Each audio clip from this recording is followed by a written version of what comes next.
देखिए, इससे पिछले दिन प्रकाश का परावर्तन हम लोग पढ़ चुके हैं, है ना। प्रकाश के परावर्तन में होता क्या है, तो एक लाइन में उसके आंसर को हम जानेंगे कि प्रकाश का परावर्तन वह है जहाँ पर किसी किरण सोर्स से कोई किरण आती है और किसी सतह से टकराकर फिर उसी माध्यम में वापस लौट जाती है ना। क्या कहलाता है? प्रकाश का परावर्तन कहलाता है। एक बार फिर से रिवीजन के तौर पे हम क्या करते हैं, एक बार हम रिवीजन के तौर पे हम प्रकाश के परावर्तन पर गौर कर लेते हैं। प्रकाश का परावर्तन क्या है, इस पर हम एक बार गौर कर लेते हैं, ठीक है, कि प्रकाश का परावर्तन होता क्या है। सपोज दैट कि हमारे पास यहाँ पे एक मिरर है, ठीक है, क्या ये एक मिरर है, यानी कि एक दर्पण है। ये दर्पण कैसा है? ये जो दर्पण होगा ये समतल होगा। कैसा हो जाएगा बाबू? समतल। अब क्या होता है ना कि कहीं बाहर से कोई किरण आया और इस पर परके और टकरा कर ये फिर उधर निकल गया, यही कहलाता है प्रकाश का परावर्तन। क्या कहलाता है? प्रकाश का परावर्तन कहलाता है। इसमें आप देखेंगे कि है जो किरण आया ये हमारा आपतित किरण होता है, टकरा कर जाने वाला परावर्तित किरण होता है, और ठीक ऊपर की तरफ अगर हम लाइन खींच देते हैं तो इसे नॉर्मल कहा जाता है, यानी कि इसे हम अभिलंब कहते हैं, ठीक है। इस अभिलंब और आपतित किरण के बीच में जो कोण बनता है ये हमारा आपतन कोण हो जाता है, और उसके बाद इस अभिलंब और परावर्तित किरण के बीच में जो कोण बनता है उसे हम क्या कहते हैं? उसे हम परावर्तन कोण कहते हैं। ये जो अपवर्तन कोण है इसे हम I से दिखाते हैं और परावर्तन कोण को R से दिखाते हैं, जहां पर I बराबर R होता है। क्या होता है? I बराबर R होता है। इसे हम साइन I के बराबर में साइन R भी कह सकते हैं, ठीक है। समझने में कोई दिक्कत नहीं ना। जब हम आगे बढ़ेंगे तो यहाँ पर दो गो लॉ काम करता है, दो गो नियम काम करता है, ठीक है। कितने नियम यहाँ पर काम करते हैं? दो। कौन कौन से नियम यहाँ पर काम करते हैं? तो यहाँ देखिए, यहाँ पर सबसे पहले कौन सा नियम लगता है? तो ये जो आपतित किरण है और टकरा कर जाने के बाद ये जो परावर्तित किरण बन गई और ये जो अभिलंब है, ये तीनों एक ही तल में होंगे, एक ही समतल में होंगे, ठीक है। आप देख रहे हैं इसी समतल पर ये तीनों आकर मिला है या नहीं मिला है? ये पहला नियम हो जाता है। और सेकंड नियम होता है कि ये जो आपतन कोण है ये किसके बराबर हो जाएगा?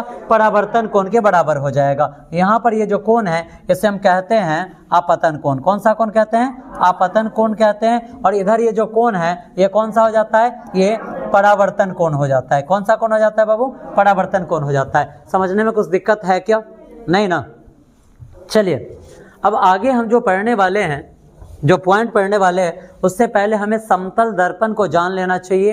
इसके अलावा जो भी दर्पण है उसके बारे में हम विचार कर लेंगे, ठीक है। दर्पण है यहाँ पर, उसके बारे में हम विचार कर लेंगे। कौन कौन से दर्पण यहाँ पर आएंगे? तो सबसे पहले देखिए, कोई भी दर्पण होता क्या है? तो ये किसी खोखले गोले का हिस्सा होता है, ठीक है। कोई भी दर्पण किसी खोखले गोले का हिस्सा होता है, खास करके उत्तल और अवतल। सबसे पहले हम बात करेंगे समतल के बारे में। किसके बारे में? सबसे पहले हम समतल के बारे में बात करेंगे कि समतल दर्पण किसे कहते हैं, समतल दर्पण क्या होता है, ठीक है। देखिए, सम का मतलब होता है बराबर। क्या होता है? बराबर। तल का मतलब सतह। क्या होता है? सतह। यानी कि वैसा दर्पण जिसका सतह सभी जगह एक जैसा हो, बराबर हो, क्या कहलाता है? समतल दर्पण कहलाता है। क्या कहलाएगा? समतल दर्पण कहलाएगा। समतल दर्पण किसे कहेंगे? तो वैसा दर्पण जिसके संपूर्ण सतह एक जैसा हो, बराबर हो, क्या कहलाता है? समतल कहलाता है। समझने में कोई दिक्कत नहीं ना। समतल कहलाता है। उसके बाद देखिए, दर्पण तीन टाइप का होता है। एक होता है समतल, एक होता है उत्तल और दूसरा होता है अवतल, है ना। जब भी अगर आपको इस टाइप से दर्पण का इमेज दिखाया जाए तो आप इसे कौन सा दर्पण कहेंगे? तो आप इसे समतल दर्पण कहेंगे। कौन सा कहेंगे? समतल कहेंगे। अगर ये दिखाया गया तो ये कौन सा दर्पण हो गया? उत्तल दर्पण हो गया। कौन सा हो गया? उत्तल हो गया। और अगर ऐसे दिखाया गया तो ये कौन सा हो गया? अवतल हो गया। कौन सा ये हो गया बाबू?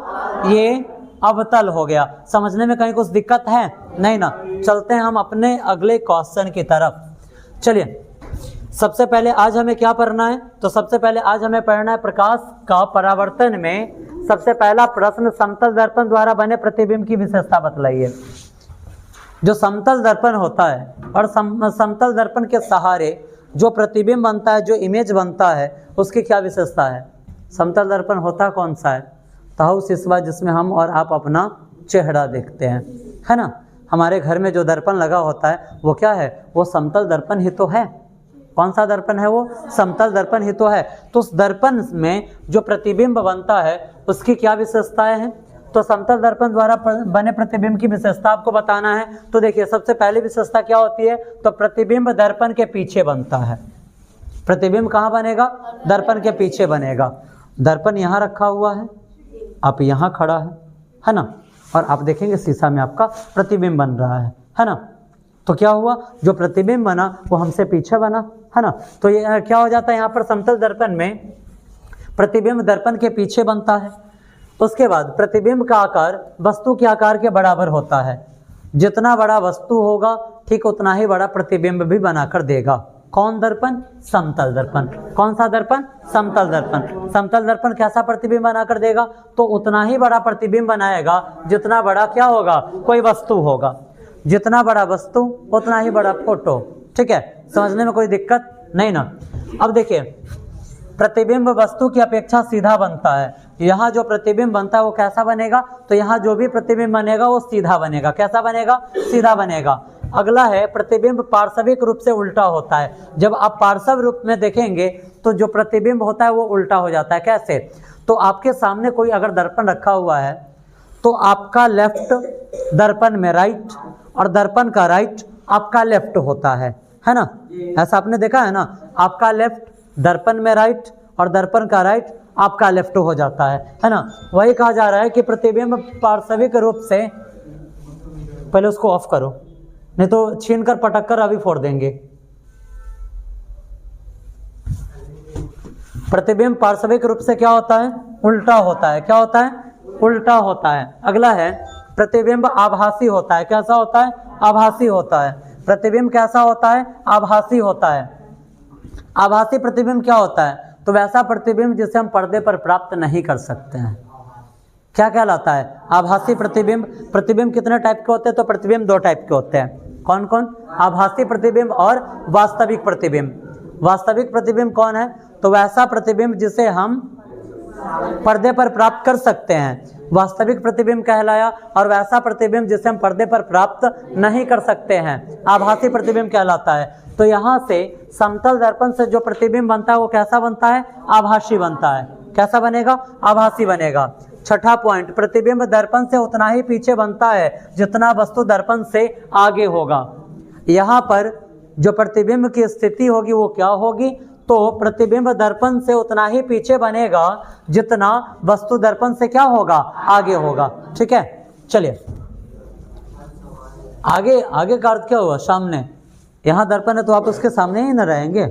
ठीक है, अब देखते हैं आप क्या होगा कि आप शीशा के जितने नज़दीक जाएंगे प्रतिबिंब भी लगेगा कि नज़दीक आ रहा है, और आप जितने पीछे जाते हैं आपको फील होता है कि आपका जो इमेज है वो भी पीछे की तरफ जा रहा है ना। चलिए अगला पॉइंट देखिए। अब अगला पॉइंट हम आज पढ़ने वाले हैं गोलीय दर्पण। क्या पढ़ने वाले बाबू? गोलीय दर्पण। ये गोलीय दर्पण होता क्या है? बहुत बार एग्जाम में फिजिक्स में 2 नंबर में इस क्वेश्चन को डाल देता है कि गोलीय दर्पण को परिभाषित कीजिए, है ना। बहुत बार इस क्वेश्चन को डाला गया। उत्तर में देखिए, गोलीय दर्पण जिसे हम इंग्लिश में स्फेरिकल मिरर कहते हैं। क्या कहते हैं? स्फेरिकल मिरर कहते हैं। गोलीय दर्पण उस दर्पण को कहते हैं जिसकी परावर्तक सतह किसी खोखले गोले का एक भाग होता है।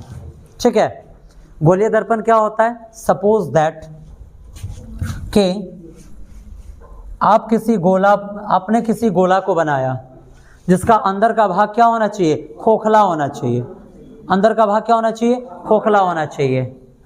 जिसका अंदर का भाग क्या होना चाहिए बबुआ? खोखला होना चाहिए।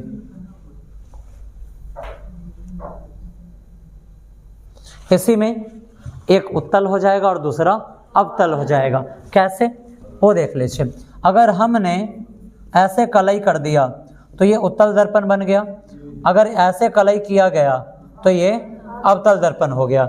ध्यान रखना है, उत्तल दर्पण में भीतर की तरफ कलई किया रहेगा और अवतल में बाहर की तरफ कलई किया रहेगा। ये जो आप निशान देखे हैं इसे कहा जाता है कलई करना। क्या करना? कलई करना। जो उत्तल होगा उत्तल में आपको अंदर की तरफ कलई मिलेगा और अवतल में आपको बाहर की तरफ कलई मिलेगा। ये इसका पहचान है, ध्यान रहेगा। क्या कहीं कंफ्यूज भी होना है? नहीं ना।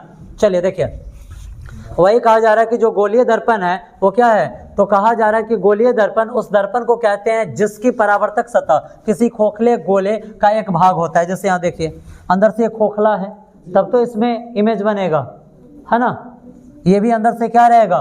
खोखला ही रहेगा। आगे कहा जाता है कि कांच के इस टुकड़े की बाहरी सतह को रास्तित करने से अवतल दर्पण बनता है, जबकि टुकड़े के भीतरी सतह को रास्तित करने पर क्या बनता है? उत्तल दर्पण बनता है। रास्तित करना यानी कि कलई करना, ठीक है। अगर रास्तित कह रहा है इसका अर्थ हुआ कलई करना है। अगर आप इस इमेज में अंदर की तरफ से अगर आप कलई कर देते हैं, दैट मीन्स ये जो लेंस है उत्तल हुआ, और अगर आप बाहर से इसमें रास्तित कर देते हैं, कलई कर देते हैं, इसका अर्थ क्या हुआ? ये आपका अवतल दर्पण हो जाता है। समझने में कोई दिक्कत नहीं ना। देखिए, जो उत्तल दर्पण होता है इसका परावर्तक सतह अंदर की तरफ धंसा होता है ना। ये जो उत्तल दर्पण है इसका परावर्तक सतह क्या है? अंदर की तरफ धंसा हुआ है, और ये जो उत्तल है इसका परावर्तक सतह बाहर की तरफ निकला हुआ है। कैसा है? बाहर की तरफ निकला हुआ है। उत्तल का जो परावर्तक सतह है ये अंदर की तरफ धंसा होता है और अवतल का बाहर की तरफ निकला होता है। समझने में कुछ दिक्कत है क्या? बढ़े आगे। चलिए, जब हम आगे बढ़ते हैं तो अब सबसे पहले एक गोलीय दर्पण के विभिन्न पहलुओं को जानने के लिए इस फिगर को हम देख लेते हैं, ठीक है। और इसके अलावा कुछ पॉइंट्स भी मैं आपको बता दूंगा ताकि आपको कभी भी एक दर्पण को पहचानने में, उसके विभिन्न पदों को पहचानने में, उसके विभिन्न पदों को जानने में कहीं कुछ भी कठिनाई ना आए, ठीक है। चलिए, अभी आपने पढ़ा है कि गोलीय दर्पण क्या है, तो एक खोखले गोले का वो एक भाग होता है। हमने यहाँ पर क्या किया? एक संपूर्ण खोखला गोला ले लिया, ठीक है। प्रत्येक पदों को आप ध्यान से देख लीजिए। जिसको कहीं कंफ्यूज है, जो बच्चे कहीं कंफ्यूज्ड है या कुछ कंफ्यूजन होगा तो आप पूछ लीजिएगा। कहीं किसी भी प्रकार का कुछ दिक्कत नहीं होना चाहिए। वैसे दिक्कत होता ही नहीं है, क्लास में किसी को दिक्कत होगा ही नहीं अगर आप सिर्फ ध्यान से सुन रहे तो। आप देख रहे हैं एक गोला वाला भाग है। जस्ट अभी मैंने आपको बताया कि अगर आप भीतर की तरफ से कलई करते हैं तो ये आपका उत्तल दर्पण हो जाएगा, और जब आप बाहर से कलई करेंगे अवतल दर्पण हो जाएगा, ठीक है। अब देखिए, ठीक बीचों बीच जब एक लाइन हम खींच देते हैं, ये जो लाइन आप देख रहे हैं, अगर ठीक बीचों बीच अगर हमने क्या किया, एक लाइन खींच दिया, तो ये लाइन क्या कहलाता है? ये लाइन कहलाता है प्रधान अक्ष। क्या कहलाता है? प्रधान अक्ष कहलाता है। और ये जो आप गोला देख रहे हैं इसके इस भाग को, ये जो बाहरी वाला भाग है, इस भाग को कहा जाता है परावर्तक सतह। क्या कहेंगे? परावर्तक सतह कहेंगे। समझने में कुछ दिक्कत है क्या? नहीं ना। है जो लाइनिंग खींचा गया इसे हम कहते हैं कलई। क्या कहते हैं? कलई कहते हैं, ठीक है। अब देखिए, इस लाइन पर ये जो आप सर्किल देख रहे हैं, इस सर्किल के ठीक बीचों बीच अगर एक हम पॉइंट ले लेते हैं जिसे वृत्त में आप केंद्र पढ़ते हैं। क्या पढ़ते हैं? केंद्र। जब आपको एक सर्किल पढ़ाया जाएगा आपके मैथमेटिक्स में, आपके गणित में, जब आपको एक सर्किल पढ़ाया जाएगा उसके ठीक बीच मिड पॉइंट को हम क्या कहते हैं? केंद्र कहते हैं। लेकिन हम यहाँ पर पढ़ रहे हैं क्या? दर्पण। तो ये केंद्र नहीं होगा, क्या हो जाएगा? ये वक्रता केंद्र हो जाएगा। क्या हो जाएगा? वक्रता केंद्र हो जाएगा। समझने में कुछ दिक्कत नहीं ना। ये आपका वक्रता केंद्र है। अब यहाँ देखिए, वक्रता केंद्र से इस परावर्तक सतह के बीच की जो लांबिक दूरी होती है, इस वक्रता केंद्र से लेकर इस परावर्तक सतह के बीच की जो लांबिक दूरी होती है, इसे कहा जाता है वक्रता त्रिज्या। क्या कहेंगे इसे हम? वक्रता त्रिज्या इसे हम कहेंगे, ठीक है। ध्रुव क्या होता है? ध्रुव क्या होता है? तो यहाँ देखिए, है जो प्रधान अक्ष है, ये जो प्रधान अक्ष है ये इस परावर्तक सतह के जिस पॉइंट पे टच करेगा, जिस पॉइंट पे टच करेगा वो पॉइंट क्या कहलाएगा बाबू? इसे हम क्या कहेंगे? ध्रुव कहेंगे। समझने में कुछ दिक्कत है क्या? नहीं ना। ये जो प्रधान अक्ष है, ये प्रधान अक्ष इस परावर्तक सतह के जिस पॉइंट पे टच कर दे उस टचिंग पॉइंट को ही हम क्या कहेंगे? ध्रुव कहेंगे। समझने में कुछ दिक्कत है क्या? भीतर से अगर कलई हो गया तो उसे हम क्या कहेंगे? उत्तल दर्पण। अगर भीतर से कलई हो गया तो उत्तल दर्पण, और अगर बाहर से कलई हो गया तो, ठीक है, यही एक गोलीय दर्पण से संबंधित जितने भी पद होते हैं यही है। अगर इस फिगर को आप अपने आंखों में बसा लेते हैं तो फिर आपको इसके पदों को समझने में कहीं कोई भी कठिनाई होने वाली नहीं है। ठीक है, कहीं कुछ कन्फ्यूजन है, कुछ परेशानी नहीं ना? चलिए अगला पद हम क्या अगला पॉइंट हम क्या पढ़ने वाले? तो जिस पदों को मैंने आपको अभी पढ़ाया है, ठीक है, जिस पदों को मैंने अभी आपको पढ़ाया है,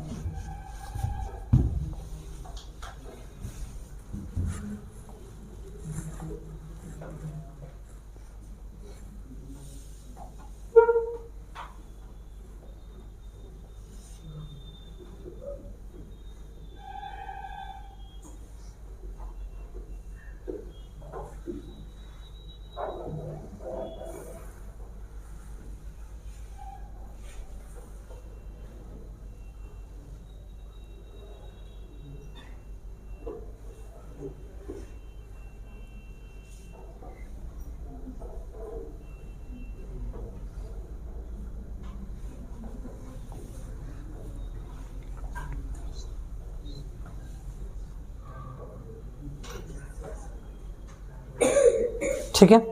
चलिए अभी जो बैक में जो फिगर था उसमें हमने क्या क्या पढ़ा है? उसमें हमने पढ़ा है ध्रुव। क्या होता है? क्या हमने उसमें पढ़ा है? ध्रुव पढ़ा है। ध्रुव क्या होता है बाबू? हमने देखा है जस्ट बैक वाले फिगर में हमने देखा है ध्रुव क्या है? तो किसी भी परावर्तक सतह पर जब प्रधान अक्ष क्या करता है? टच करता है, उसी टचिंग पॉइंट को क्या कहते हैं? ध्रुव कहते हैं। क्या कहते हैं? उसी टचिंग पॉइंट को हम कहते हैं ध्रुव। ध्रुव क्या है? तो गोलीय दर्पण के मध्य बिंदु को, क्या लिखा गया भाई? गोलीय दर्पण के मध्य बिंदु को दर्पण का क्या कहा जाता है? ध्रुव कहा जाता है। कैसे? तो जरा यहाँ देख लीजिए। अब ये जो लाइन जाएगा वो क्या करेगा? ये जो दर्पण है, ये जो दर्पण आप देख रहे हैं, ठीक इसके बीचों बीच से निकल जाएगा। ठीक है, क्या करेगा? ठीक इसके बीचों बीच से निकल जाएगा। तो आप ध्रुव को आप कैसे जान सकते हैं? तो परावर्तक सतह को जो प्रधान अक्ष, अब देखिए प्रधान अक्ष कब आएगा? जब पूरा यहाँ पर गोलीय दर्पण आएगा तभी आएगा। लेकिन सिर्फ दर्पण के बारे में अगर बात कर दिया जाए तो दर्पण का ठीक बीचों बीच वाला हिस्सा क्या कहलाता है? ठीक बीचों बीच वाला हिस्सा ध्रुव कहलाता है। क्या कहलाता है? ध्रुव कहलाता है। चलिए अब यहाँ देखिए कहा जा रहा है कि ध्रुव क्या है? तो गोलीय दर्पण के मध्य बिंदु को दर्पण का क्या कहते हैं? ध्रुव कहते हैं। बिंदु P दर्पण का ध्रुव है। पिछला बैक फिगर में आपने देखा है ध्रुव को किस चीज से दिखाया गया है? P से दिखाया गया है। किस चीज से दिखाया गया है? P से दिखाया गया है। आपको अगर समझ में नहीं आए तो सब में पॉइंट डिनोट किया गया, आप वहां पर देख लेंगे जाकर। ठीक है। सेकेंड नंबर, वक्रता केंद्र क्या है? तो देखिए गोलीय दर्पण जिस गोले का भाग होता है उस गोले के केंद्र को क्या कहा जाता है? वक्रता केंद्र, जिसे सेंटर ऑफ क्या कहा जाता है? कर्वेचर कहा जाता है। सेंटर ऑफ कर्वेचर कहा जाता है। इस बिंदु C दर्पण का क्या है? वक्रता केंद्र है। यानी कि वक्रता केंद्र को किस चीज से दिखाया गया है? C से दिखाया गया है ना। आपने देखा भी है ये जो आपका वक्रता केंद्र है किस चीज से दिखाया गया है? C से। यहाँ पर इसे डिनोट किया गया है ना। चलिए जब हम आगे बढ़ेंगे तो हमें अगला पॉइंट क्या देखने को मिलेगा? तो वक्रता त्रिज्या। आपने वक्रता त्रिज्या को देखा है कि क्या होता है? जो केंद्र होता है, केंद्र से दर्पण का जो सतह होता है उसकी लांबिक दूरी को ही क्या कहा जाता है? वक्रता त्रिज्या कहा जाता है। यानी कि गोलीय दर्पण जिस गोले का भाग होता है उसकी त्रिज्या को क्या कहते हैं? दर्पण की वक्रता त्रिज्या कहते हैं। ठीक है। जैसे यहाँ पर क्या है? PC बराबर R। क्यों लिखा गया है PC बराबर R? लिखने का अर्थ क्या है? तो यहाँ आप देखिए, यहाँ P ये P से C, ये जो दूरी है सेम यही दूरी ये भी है ना। यानी कि PC को क्यों R के बराबर में लिया गया है, तो R का अर्थ होता है त्रिज्या। त्रिज्या को हम किस चीज से दिखाते हैं, R से दिखाते हैं, है ना। R बोले तो रेडियस यानी कि त्रिज्या, है ना। आगे बढ़ेंगे, प्रधान या मुख्य अक्ष।